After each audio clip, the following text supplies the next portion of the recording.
Hello, and I am Holly D with Holly D Traveling After Transplant, and we just completed, almost, the inaugural cruise for the Jubilee out of Galveston. So I wanted to do a quick wrap up of like our thoughts, our reviews, all that kind of thing. There will be a ton of background noise because the port's right there, but we were going to use the time like efficiently, so we'll see how that goes. But like I said, there's going to be a lot of interruptions. So let's start with embarkation here at the port of Galveston. I'm going to say it was nothing less than chaotic, but I think that was because of the like press conference, ribbon cutting, all of that. You guys agree with craziness?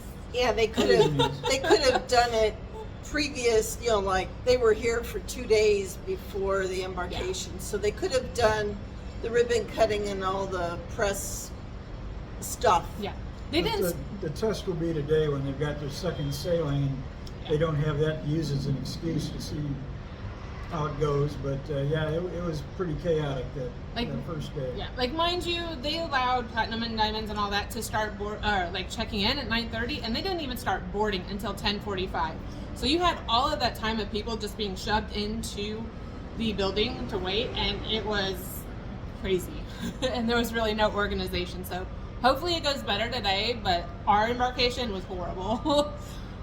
Once on the ship, the lunch and all that kind of stuff, that was good. We went back to Pig and Anchor and there was hardly any wait. Bar service was quick.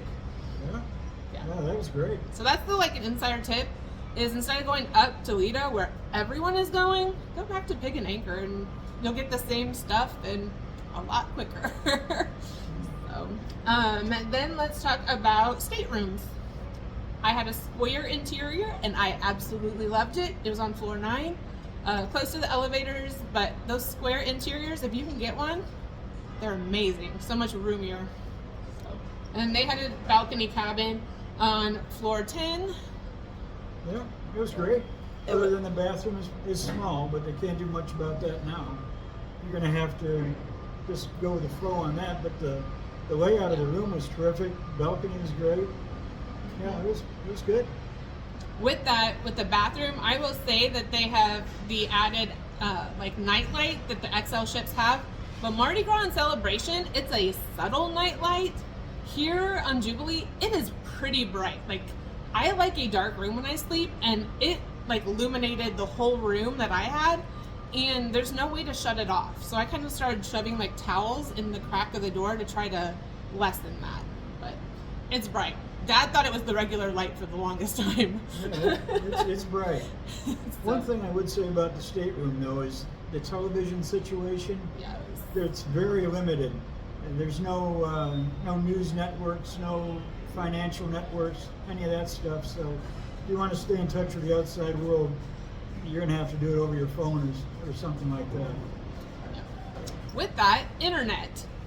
I use it all the time. I will say that it was a thumbs up for me. There are spotty areas of the ship or where there's high usage that you might lag or lose connectivity. But overall, I was able to upload all my videos and things like that. But the Hub app, it was a miss this time. It was awful. It was always crashing.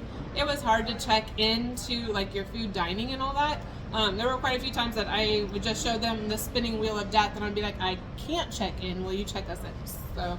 And Dad's from old school, so he likes the paper copies, but he got frustrated with that because they would have it sectioned off and not have all the activities running concurrently. So it was very frustrating.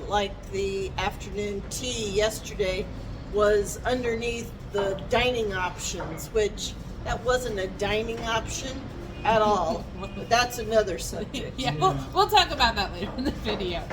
But so staterooms, all that. Now food and dining.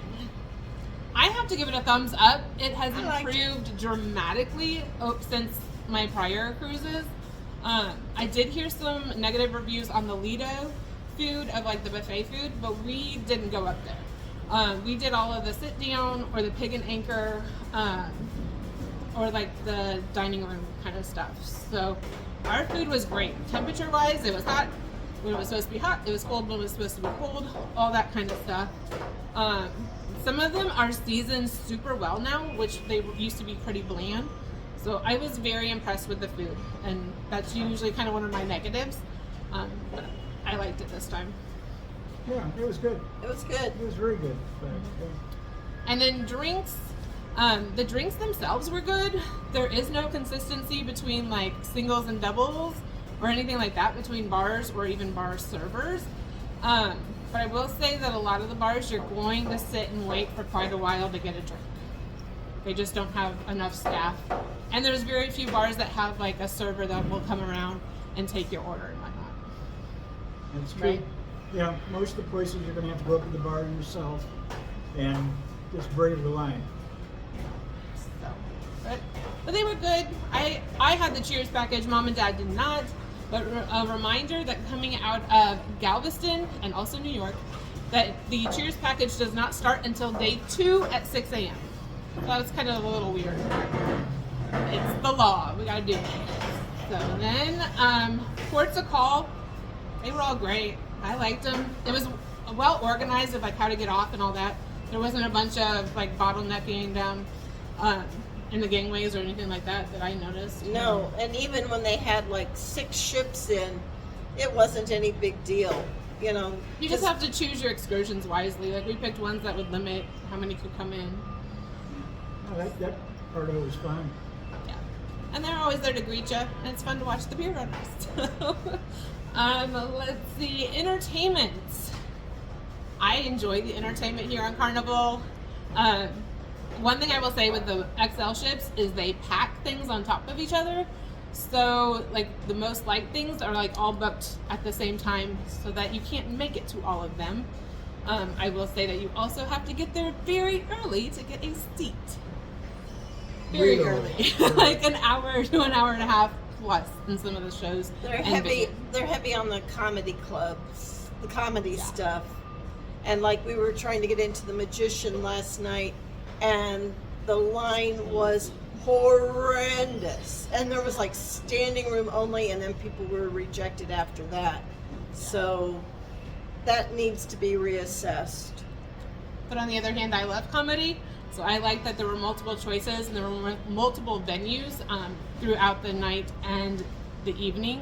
I think all but like 2 nights maybe, they had the adult comedy in the main theater, which is super nice because then it's wide open for seating. And that's really nice.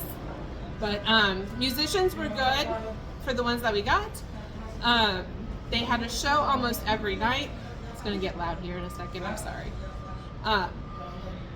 But the musicians in the shows were good.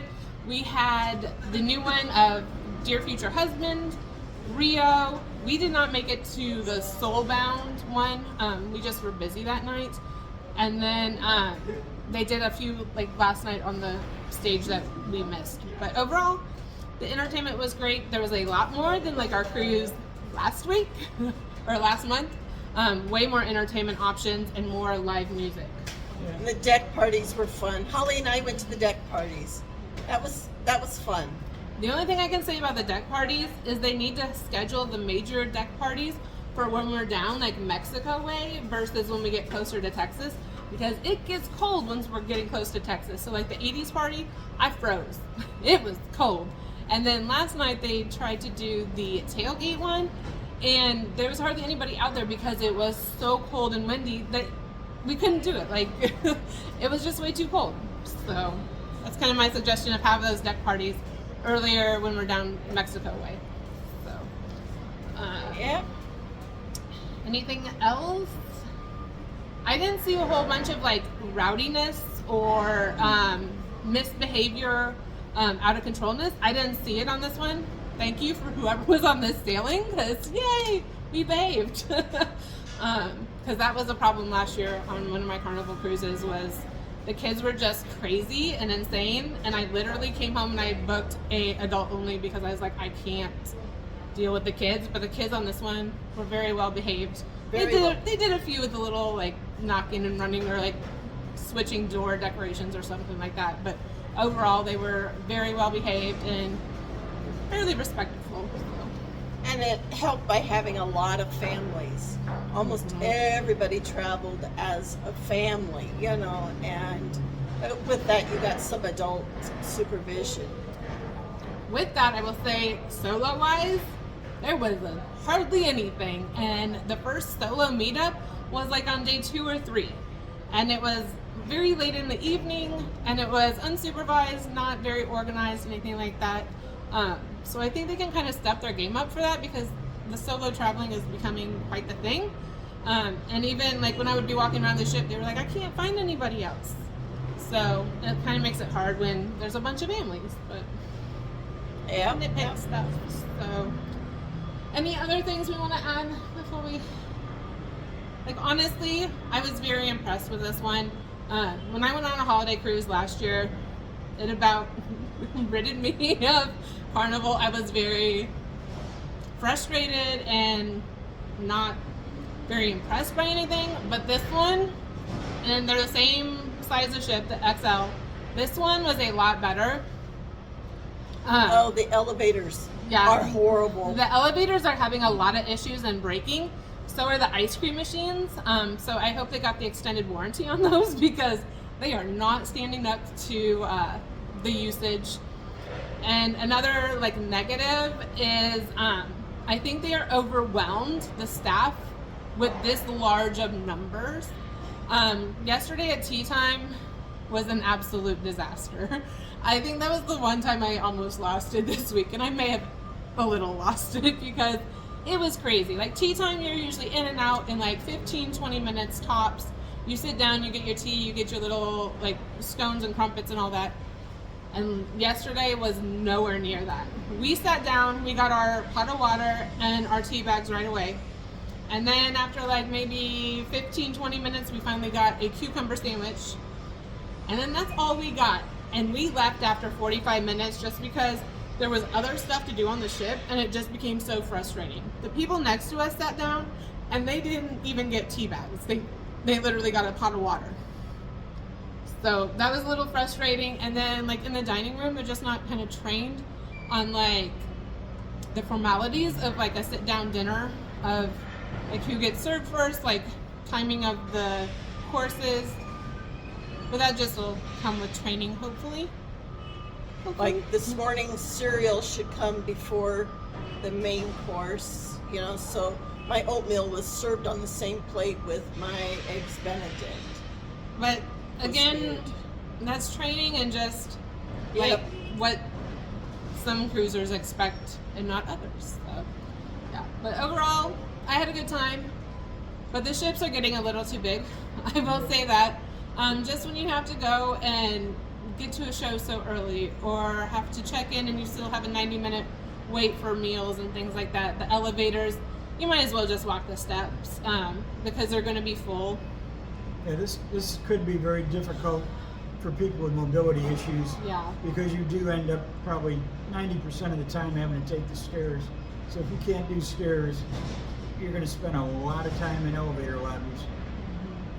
And I would definitely suggest that when you're booking your room, to make it close, not like the exact floor above or below what you want to do, but close. So like I was on 9, and that was like perfect because I was within that 6, 7, 8 that I mainly utilized. So I could walk down the stairs and be fine, or I could climb and be okay. But like if I had to go all the way to 16 or 17 or 18 multiple times a day, I wouldn't have been able to do it. Not with my whole medical history and all that. I would have been out. So kind of plan that of like if you're a pool person, maybe you do the top floors, and if you're more of like the inside music shows, all that, kind of do the lower like 9, 10, 11 floors. Yeah. So, but we had a great time. It was a good way to spend the holiday. They did a great job, I thought, with the Christmas stuff of there was enough but not too overwhelming. And the kids still got like a sense of the whole Christmas vibe and all that kind of stuff. The country music, yuck. It is Galveston, I understand, but But and we got cowboy hats. Why would you give cowboy hats as an inaugural gift? because First it's of all, Galveston. I mean, it was crazy because how are you supposed to get those home on the plane? Wear them? No. We don't wear those back to Nebraska or to Kansas. But I do have to say, I am a complainer of country music just because it is so not my thing and it almost is annoying to me. But as the week went on, there was a lot of it at the beginning of like the sail away party. But as the week went on, you could pick to go to country music, but it wasn't like overwhelming like it was on the Vista 2 years ago. The Vista, like I wanted to jump over them because that's all they had. But this time there was a much greater variety, and you got to choose what kind of venue you wanted. And the piano bar was yuck, like the first time we went to it. But we went to it last night and thinking we were just going to kind of like go to all the different ones. But he was doing such a good job that we stayed there very late. Yeah. It was like 12:30, I think, by the time we got back into our cabin. Yeah. And it was so much fun. Yeah, last night he did a good job. I think he kind of learned the crowd a little more, and that helped. So, yeah. But, all right, I'm trying to think. I think that's kind of all.